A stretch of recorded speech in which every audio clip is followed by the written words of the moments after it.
Hello world! Today we're going to learn how to integrate Soroswap into our application. Let's get to it. So how are we going to integrate Soroswap into our application? You might be wondering. For that, we're first going to head over to docs.soroswap.finance. After that, we can see here that we have the protocol documentation open. You can take a look if you want, but today we're going to focus on integration through the API. Well, for those who don't know, as of today we have an API and we're providing all its documentation at the link you can find here in the documentation, which is api.soroswap.finance.docs. Here in the API documentation, we can find all the available endpoints and how to use them, along with some examples that we're going to review in more detail now. So that you don't have to deal with this, we've added a link here at the end of the documentation to download the Postman collection in JSON format. So let's go ahead and download it.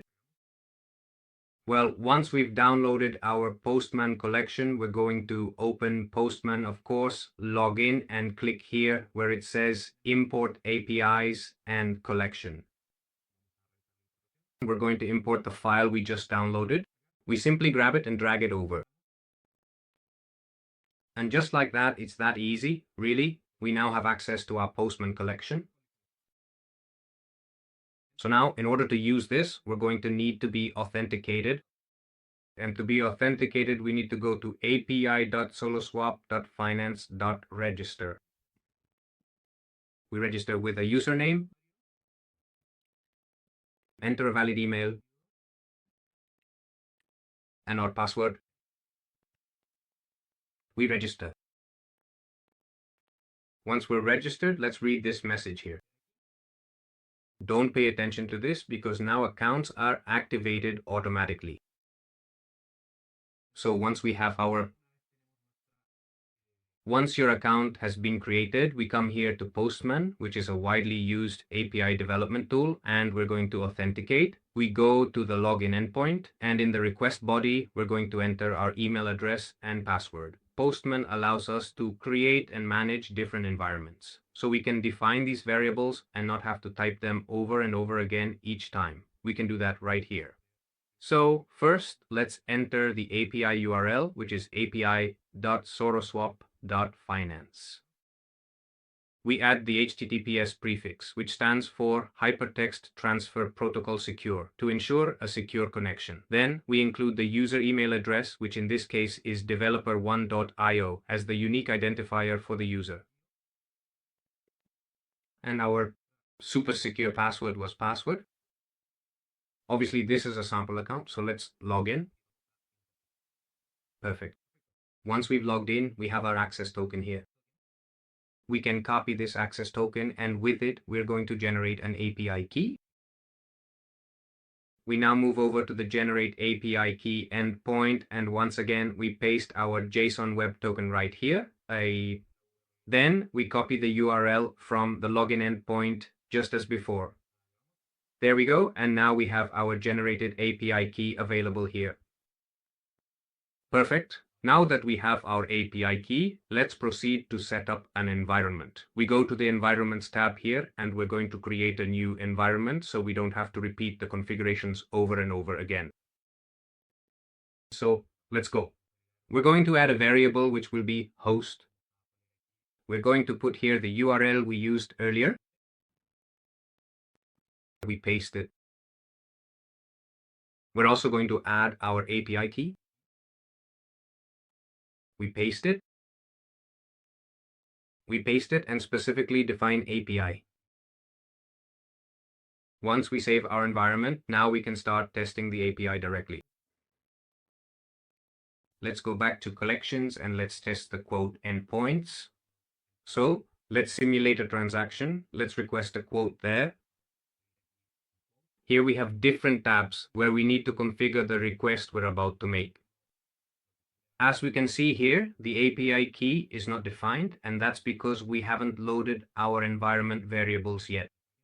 We select our environment, and now everything is set up automatically. So we close this tab. Now we see that this is blue, so it's good. Let's look at the body. Here we have asset out, the asset that will leave my account, which will be XLM.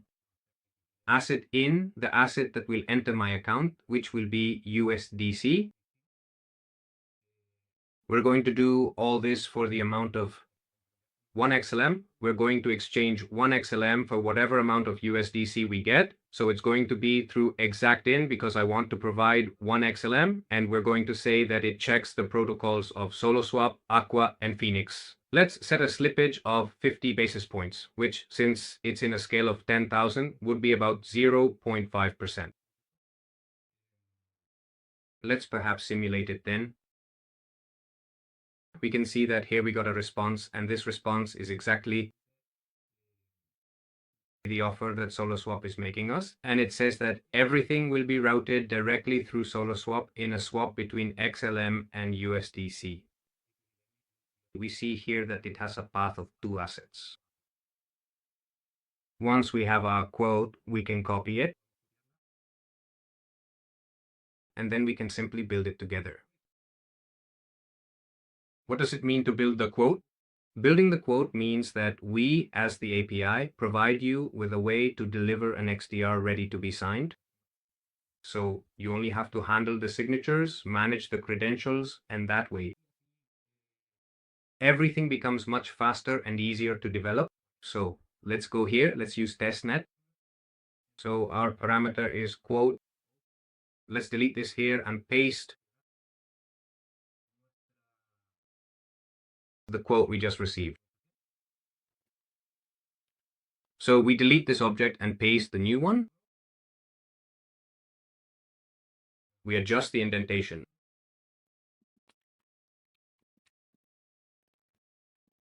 Perfect. So our transaction would look something like this. If we want to carry out this transaction and actually execute it, we're going to need an account that can handle these assets. For now, just as a demonstration, we're going to skip the account creation and management and use one that I already have set up here with Freiter. We can see here that I have XLM and that I also manage some other assets. So let's proceed step by step and carefully build the transaction together. We generate it, and as we can see here, the response shows us that we have an XDR, which is the transaction that we need to sign. So let's go ahead and copy it to our project. If you look down here, it also says that we need to sign this transaction with the wallet. To be able to send it, we can use our API endpoint or any RPC of our choice. To help us sign the transaction, we're also going to use Stellar Lab. So let's go here to transactions, for example, then to sign transaction. We paste the XDR, import the transaction, and as we can see here, it shows us the source account and it asks us to sign with our wallet in this case. Let's go to Freiter. We confirm, and now we have a signed transaction here. Now we could easily send this signed transaction directly from the lab, but let's test our endpoint for sending transactions. We come over here and we select testnet. As the network, and in the body, we're going to paste our already signed XDR. That's the only parameter it needs. Once we have everything ready, we send it. And we can see that the result of the transaction is success. We can also explore here the envelope XDR, result XDR, and result meta XDR. We have all the details of the transaction. We can also see the return values, and if we want to check something specific, we also have the transaction hash of our transaction. Let's check in Stellar Expert to make sure this was done correctly. We open Stellar Expert, then we paste the hash of our transaction, and it tells us that indeed here Expert was invoked. Exact tokens, for a value of 1, we received 5.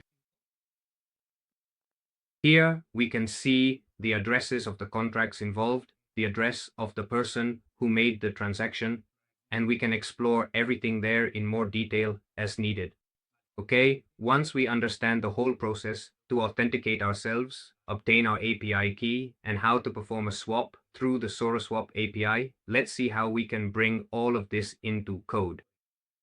To do this, we're going to take advantage of the Soroswap SDK tool, which was developed by our team with a lot of care for you. So let's get to it. All right, once we're here in our code editor, let's take a look at this repository, which is an empty repository I created for this occasion. Here we have an index.ts file, which will be our entry point for the script. We have an NB example, which will help us set up our environment variables so we can run this script. There's also the initial configuration for package.json and the TypeScript setup. So the first thing we're going to do is install the necessary dependencies, such as the Soroswap SDK, so we can interact with the API, the Stellar SDK, so we can sign transactions. And I think that's all we need. So let's do it. Let's wait for our dependencies to finish installing. Please be patient. And perfect. We can check here in package.json that our two required dependencies for carrying out our operations have been installed. So let's start by defining the configuration. The initial setup for what will be our project. Let's define what will be the network we're going to use. And here we have the advantage that the Soroswap SDK itself tells us which networks are available. So let's look for, we're going to import the networks from the Soroswap SDK. So network base, supported networks, testnet. We're also going to define the API key, that is, which we will obtain from our environment configuration file. And finally, optionally, we're going to define the API URL. We're going to define it literally in this case to make sure it's the correct URL. The SDK actually handles it by itself. Perfect. Once we have our initial configuration set up, we're going to define what would be the SDK configuration. For that, we're going to create a constant SDK configuration, and this will specifically be an object of type Soroswap SDK configuration. So we're going to provide the corresponding API key. It warns us here that it could end up being undefined. So let's add a warning here. If API key throw new error. Perfect.